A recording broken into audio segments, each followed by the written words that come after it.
Здравейте! Продължавам прогнозата за месец май за всички, които са зодия Везни или имат асцендент Везни. Енергията на този месец е доста огнена.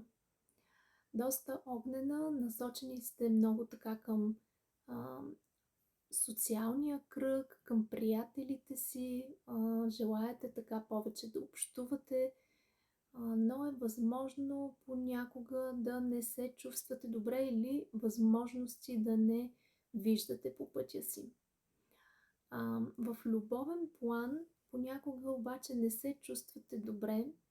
Възможно е така на душевно ниво или да имате някакви съмнения, или просто да може би да не искате вече да сте с този партньор. В професионален план, в работата си, ще трябва да взимате някакво решение този месец. Имате някаква нова идея, която е доста така стабилна и добра, но вие ще трябва да взимате решения. Възможно е да пътувате този месец, доста е така месеца наситен с движение. Енергията е доста така раздвижваща и посланието от Луната за вас, Везни, е: емоциите се нагорещяват. Така че хубав месец ви пожелавам!